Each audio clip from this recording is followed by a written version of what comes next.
तक तमिलनाडु का सवाल है, एआईएडीएमके के मित्र और हमारी पार्टी के लोग कुछ चर्चा कर रहे हैं, जैसे ही घोषित होगा देश के सामने आ जाएगा। परंतु वहां डीएमके सरकार ने जिस तरह से भ्रष्टाचार किया है और जिस तरह से अव्यवस्था फैली है, इंडस्ट्री वहां से भाग रही, यूथ वहां से भाग रहा है, हायर पे स्केल देकर भी कोई तमिलनाडु में नौकरी करना नहीं चाहता, इतनी अव्यवस्था कर दी है। जो साउथ के का एक जमाने में सबसे प्रोग्रेसिव और डेवलप स्टेट माना जाता था, वो स्टेट आज बिल्कुल तितर बितर होने के कगार पर स्टालिन जी ने लाकर रख दिया, डीएमके ने लाकर रख दिया है। और ये सबसे तमिलनाडु की जनता परेशान है। मुझे विश्वास है कि तमिलनाडु में एनडीए की सरकार बनेगी। एक बार चुनाव आने दीजिए, अभी काफी देर है।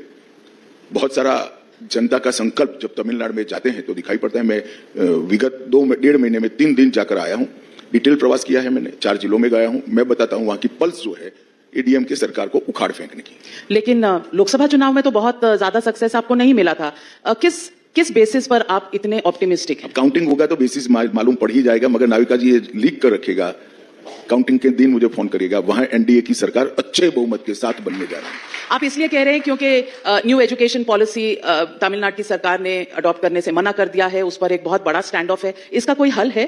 देखिए, अडॉप्ट कर मना किया है, पहले इन्होंने अडॉप्ट कर लिया था, धर्मेंद्र जी ने पार्लियामेंट में इसके डॉक्यूमेंट्स भी बताए हैं। इसके बाद में चुनाव नजदीक आने के कारण जब उनको मालूम पड़ा है कि पब्लिक का गुस्सा करप्शन पर है, अव्यवस्था पर है, और वो परिवारवाद जो उनके बेटे को उनकी जगह बिठाना चाहते हैं, इस पर गुस्सा है, तब जाकर उन्होंने ये सारे मुद्दे उठाए हैं और जनता ये सब जानती है। लेकिन आप पीछे हटने वाले नहीं हैं?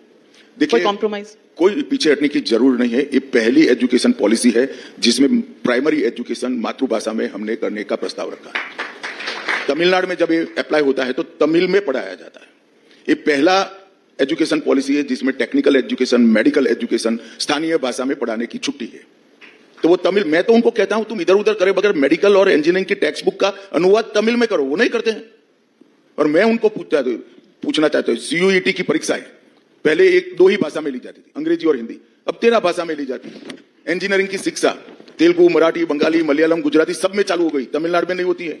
इसके साथ साथ मध्य प्रदेश ने मेडिकल की शिक्षा हिंदी में चालू कर दी, उत्तर प्रदेश ने संकल्प किया है।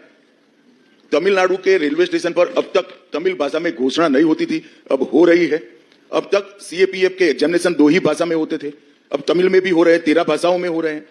और उच्च शिक्षा में हमने लगभग 1500 ग्रेजुएशन के पुस्तकों का 13 भाषा में अनुवाद किया है। और दीक्षा प्लेटफॉर्म पर 133 भाषाओं में 3,66,000 ई कोर्स उपलब्ध है, उसमें से 126 भारतीय बोलियां और भाषाएं हैं। ये क्या आरोप लगा रहे हैं? और ऐसा मानते हैं कि सब मान जाएंगे?